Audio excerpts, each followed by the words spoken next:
It's time to meet Clifton. With your host, Ray Grabowski. Here's Ray. Good evening, thank you, hello, and welcome once again to Meet Clifton. I'm your host, Ray Grabowski, and as usual, beside me is my co-host, George Silva. Say hi, George. Hi, everybody. Okay, that's good, George. That's enough? Yeah. I know, I wasn't going too much, I know. Well, it's officially March, so that means spring is here, the weather is warming up, the trees will soon be green again, and there are plenty of great guests here on our program. First, let's check in with the Two Tones Orchestra for some wonderful music. Let's hear it, fellas.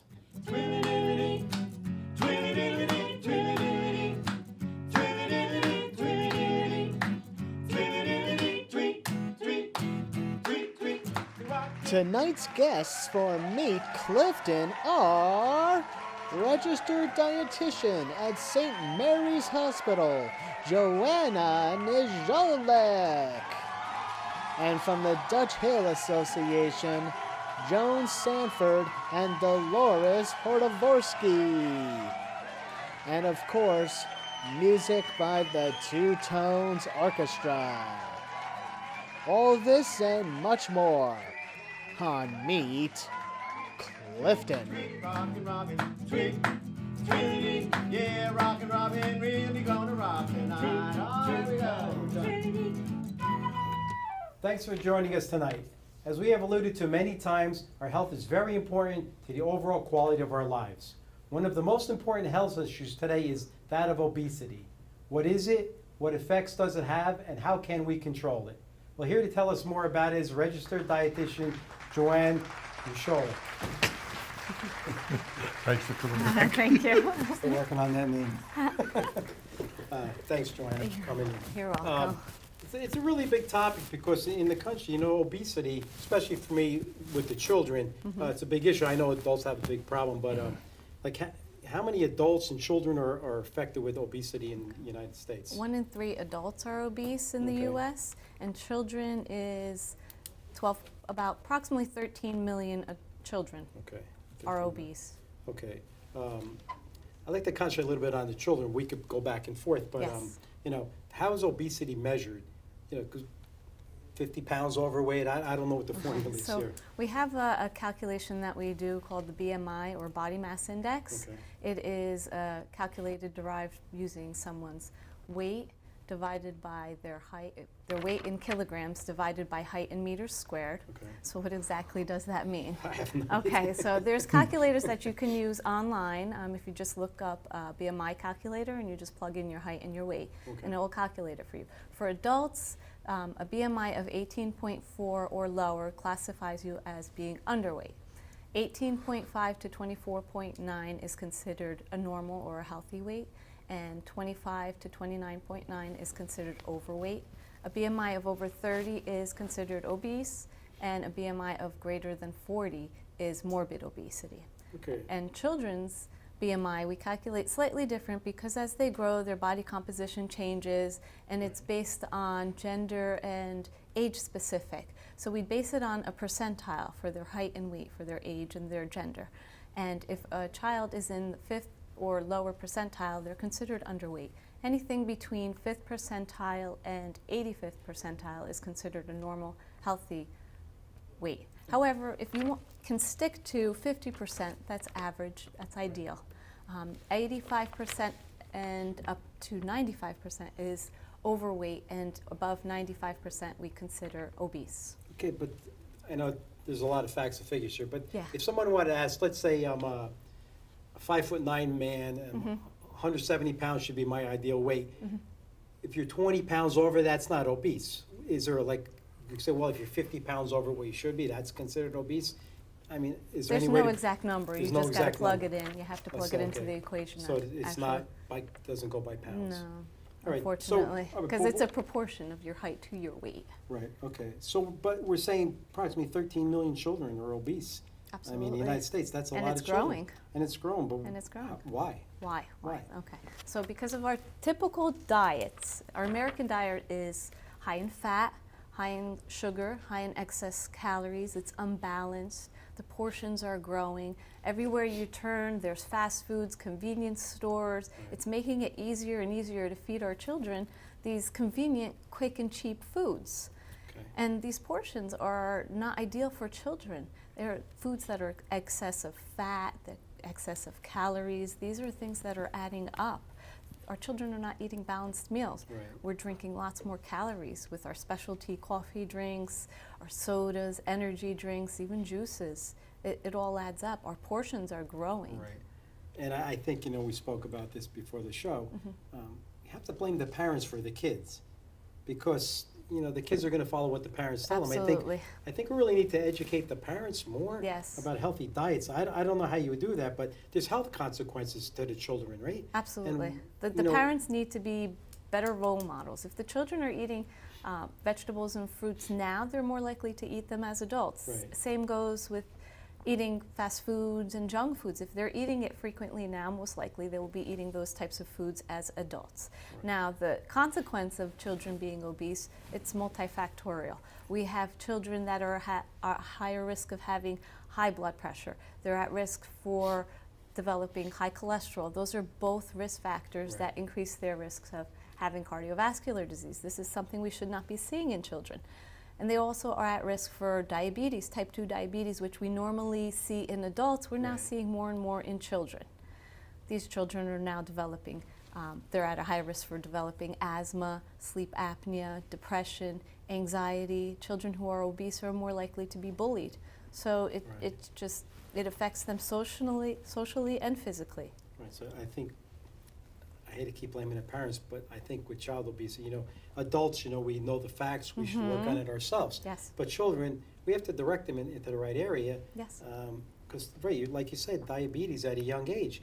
When you're an adult and you have it, you have complications 5, 6 years down the road. Absolutely. Now these kids are becoming diabetic at a young age. Yes. 20 years down the road, these complications are going to surface sooner. Absolutely, they're more and intense. you know the effects of certain diabetes. So, So they're developing more complications from having those diseases at a Right. young age.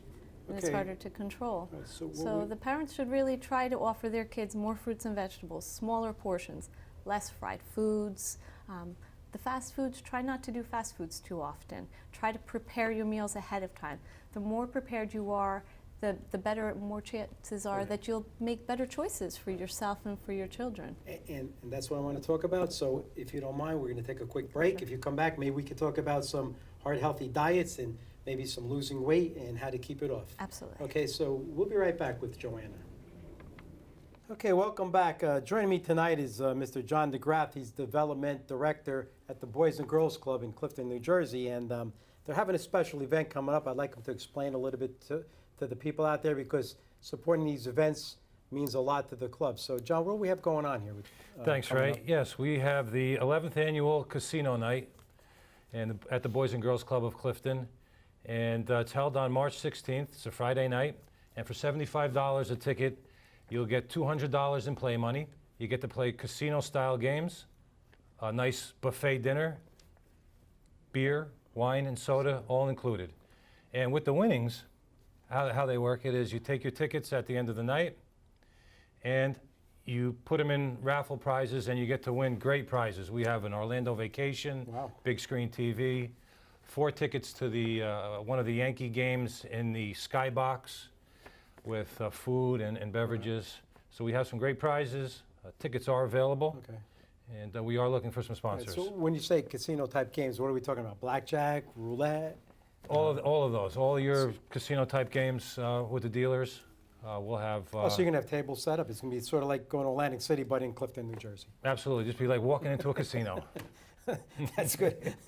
And you have beer and wine also? Beer, wine, soda, and a full buffet. Full buffet. So then it's worth it because actually some of the prizes are fantastic. Yeah, we have some good prizes this year. Yeah, and John, just let me ask quickly. I know the Boys and Girls Club exists on donations, and so I know you have different events for different things. What does this event sponsor? Most of our events, Ray, they sponsor providing kids affordable memberships or scholarships to come to the club. You know, a lot of our kids can't afford to come, so we keep it affordable for the families. Okay. And all the money we raise goes towards Right. keeping our fees So affordable. basically this one is for supporting the programs. Correct. Because you have Program. your general fund going out there too. Right, we're just wrapping up our annual campaign. Right, the campaign. Which, again, all the money that we collect from the annual campaign goes to provide the programs and services Right. we offer to kids in the Okay. community. Now, I know many of you and a lot of us in Clifton, we have a lot of our children go to this club. They service probably 1,600 kids a day or something like this. And it's all supported by minimal fees from the parents. Parents, right. But the support comes from the community supporting these events. So casino night is big. It's a lot of fun. I suggest you buy tickets. Go to the Boys and Girls Club and contact John. But try to support this because this is very important for our city and for our children. John, hope to see you there. Thanks a lot, I hope Ray. to see everyone else there. See you at the casino night. Thank you. We'll be right back. Okay, welcome back. We're back with Joanna to finish up this segment. And right now, we talked a little bit about the obesity, but I want Joanna to explain now, what do we do diet-wise? How do we rectify this situation? Okay, so a few suggestions. Try to start feeding your child more fruits and vegetables. Be careful with your portions. Try not to encourage them to polish the plate. They need some time to recognize that they're full, and we have to understand and be willing to say, okay, enough is enough. We don't have to stuff our children. Shut off all the electronics, no screen time while eating. Everyone should be eating breakfast, lunch, and dinner as much as possible in the kitchen with no distractions. Because when we're distracted, we tend to eat more. Right. And we don't recognize the cue that we're full. So portion control, quiet, relaxed, slow it down for dinner. Let your children enjoy their meals. Try to give them a variety of foods. Don't feed them the same thing every single day, like chicken nuggets or pizza. Try to prepare meals from scratch. Get the children more involved. Let them be part of the planning. They're more likely to try more foods if they're more invested in that preparation and mealtime. Have them try more vegetables. If you're going food shopping, encourage them to make the choices with the vegetables. They might be more willing to try them. And even if they're not liking the vegetable that you offer them the first time, they might like it the 6th time. So don't give up. Try to be patient and be more persistent. Right, You and know? we were also talking earlier, ways to prepare foods. Yes. Maybe not fry them. Absolutely. If you could try to avoid fried, you're going to eliminate much more calories and fat. So baked, broiled, and grilled. Try to avoid, if you're going to do vegetables, don't make them drowning in butter or Right. cream sauces or cheeses. Try to keep it more simple and plain. Portion out their vegetables. Let them have at least half of the plate should be vegetables. And that goes for adults too. We're missing all those vital nutrients that we find in vegetables because our diet's lacking in fruits and vegetables. So if we teach them to make good choices now at an early age, they're more likely to make those better choices as adults. Okay, and since we're talking about obesity, now we have to try to work out a way to lose the weight. So is Okay. there an easy way to start that and Idea- keep it off, obviously? Okay, so my suggestion is always do not put it in your mind that it's a diet, okay? Because diets tend to be fad, quick fixes, and they're not long-term. Right. So think of it as a lifestyle change. Weight loss should be slow. It shouldn't be quick. Everybody wants a quick, fast results, but that's not permanent. Okay. Ideally, the best way to lose weight is to do it slowly, maybe 1 to 2 pounds a week. Think of it as a lifestyle change. And if you follow the diet 95% of the time, allow yourself to have those treats 5% of the time. And especially with children too. You don't want to exclude treats. They're okay from time to time when they have their place. Right. Because if you exclude it completely, then they're going to want it much, much more, and they won't be able to control themselves when they do Right. have those treats. So think sensible portions, occasionally allow them to have treats, but don't keep them in the house all the time. Right. If you are going to give your children snacks after school, give them fruits and vegetables. Just put it out there. If they're hungry, they'll eventually grab some. Okay, so that's one way. First of all, I'd like to thank Joanna for coming on, and I hope I know you're the dietitian at St. Mary's Hospital, Yes. which is actually our neighborhood hospital. Absolutely. Some of the best doctors and obviously yourself and dietitians work there. So Yes. if you don't mind, maybe down the road you could come, we could talk a little bit more about other areas of your expertise. Definitely. Okay. Thank you for you. coming on, I appreciate it. Thank Thank you. Stay tuned, we'll be right back.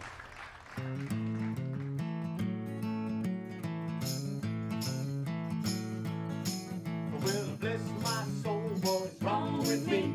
Itching like a man up on a fuzzy tree. My friends say I'm acting wild as a bug. I'm in love. I'm all shook up. Ooh, ooh. Hey, hey, yeah. Oh, well, my head's shaking and my knees are weak. I can't seem to stand up on my own 2 feet. Well, who do you think of when you have such luck? I'm in love. I'm all shook up. Ooh, ooh. Hey, hey, yeah. Well, please don't ask me what's on my mind. I'm a little mixed up, but I'm feeling fine. When I meet a girl I love best, my heart beats so it scares me to death when she touched my hand. Chill I got, lips are like a volcano that's hot. Now I'm proud to say she's my buttercup. I'm in love. I'm all shook up. Okay, welcome back to the show. Occasionally, we like to check in with one of the many neighborhoods that make up our wonderful city of Clifton. Here representing the Dutch Hill Association, please welcome Joan Sanford and Dolores Pechoborski. I think I said that right. Welcome to the show. Thank you. Joanne is the vice president and Dolores is a member of the Dutch Hill Association. So let's just start out with what is the Dutch Hill Association and what's the origins? How did it get started? It started in 1967, at which time it was known as the Dutch Hill East Association. I don't know when Dutch Hill East and West combined, but in 1992, we were incorporated as the Dutch Hill Residents Association Incorporated. Okay, now, I know you have memberships. Actually, George is a member, and George has been a member for a while, A right? couple of years, and I'm Yeah. vice president. I was president, co-president. So it's good that we have, other people. But who can be a member? Do they have to live in the Dutch Hill section? No, well, we do open it up to others, but they can only be associate members. They can't vote, Okay. but they can become members. So what's the criteria then to become a member? Is there city streets or parameter? How do they join this? Because I know It's just Dutch Hill a- is a section of town. Right, well, we open it up to surrounding areas, so if Okay. they are interested, they can become a member for $10. It's a family membership. Okay, all right. And your meetings are how often? We meet 10 times a year, the third Thursday of the month Okay, third Thursday of the month. at 7:30 p.m. Right. And I know because I get the letters also, and you also have coffee and cake at the end of it. Oh, yes. Many Yeah. people know Dutch Hill for that For reason. right, for the coffee and the cakes, I know. What's the ultimate purpose of the organization? Well, basically, we want to both maintain and improve the community in the surrounding area. Okay, so basically, it's civic-minded It's a organization. civic-minded, yes. Right, and I know Dolores and I were talking, you've done some programs already that you are important. What? Yes, well, in the 80s, the Dutch Hill Association got together and built the tire playground in Weaselbrook Park, the Oh, county really? park. Wow, that's nice, yeah. And we had a crime watch patrol in the Dutch Hill area. Okay. And the Dutch Hill area is from Main Ave to Clifton Boulevard and from Clifton Avenue to the Passaic border. And we also started newspaper recycling Right. on a monthly basis in Dutch Hill. Okay, And those were in the early years of Dutch Hill. okay. So, I know the meetings are once a month, and I know occasionally you have guest speakers come in. Yes, we do. And what topics would they talk about? Well, there are many topics. Recently, we had somebody come in from Passaic County to talk about the work that is being done in Weaselbrook Park, Right. the improvements. Right, because I know the county has poured a lot of money into Weaselbrook Park, which is, of course, Yes. part of Dutch Hill, and we're grateful for that. Do you get input into that? Do they ask you for things sometimes? Not really. I don't think that we weren't really asked to. We didn't look over the plans so Right, much. right. But it benefits that area, Yeah, which it's is beneficial. great. Weaselbrook Park's been there a long time. And actually, they're renovating, I think it's the Vanderhoff House. Vanderhoff Yes. House, Yes. so that's a good thing. Also, just one other thing I want to ask you is, you have any, oh, sorry, George. I just want to, don't forget about our scholarships that we give out every year. Yes, Joan? we give out scholarships for many years, 2 scholarships to high school students that live in the Dutch Hill area. Okay, And we give, depending on which year, 500 or 750. and we have a nice application, and they write an essay about what it means to live in the Dutch Hill area. And we get the funds for this by our annual flea market, which we run once a year. Right, that's what I wanted to ask you too. What are the events? Because I know you have a couple events. So one is the flea The market. flea market, that's been going on for about 35 years. Right. We do it once a year, sometimes twice a year, and that raises our funds for the scholarships, and also Joan knows of the different donations we give to organizations. Yeah, what, you do donate to other than Oh, scholarship? Yeah. Oh, yes. Over the years, one of the things that we donated to was the Passaic County Historical Society to conserve the artwork. Right. And interestingly enough, the artwork that we did conserve are two pictures of the Vanderhoff House, Oh, wow. which are That's nice. hanging in the castle, Lambert Castle. Oh, nice. That's good. Yeah, because we like to preserve the history in Clifton. All right, so for the most, I mean, we just wanted to explain to people, you know, Dutch Hill, we'd like to bring different civic organizations, and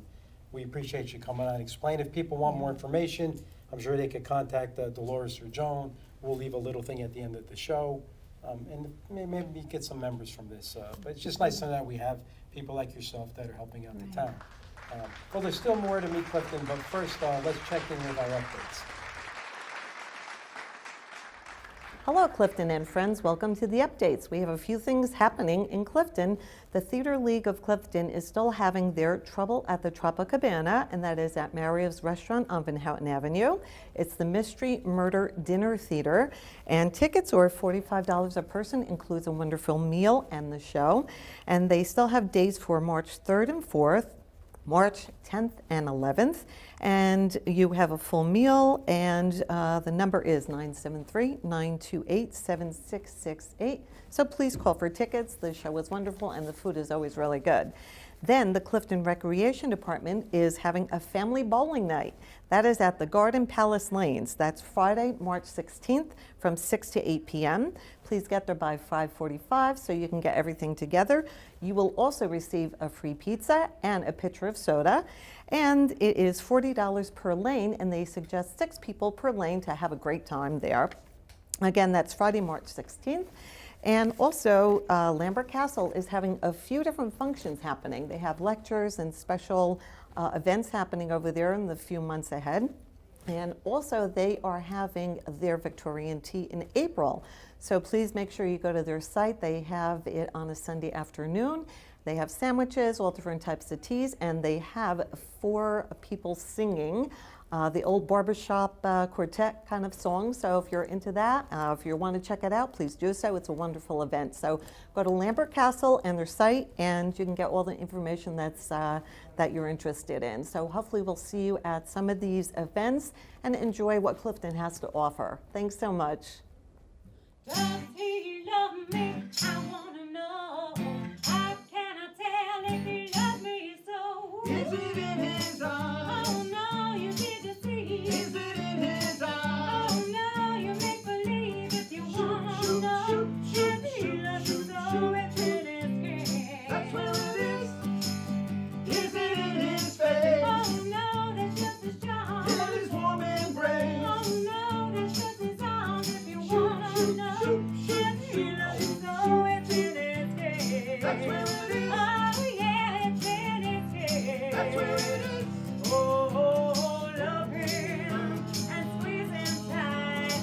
Find out what you wanna know.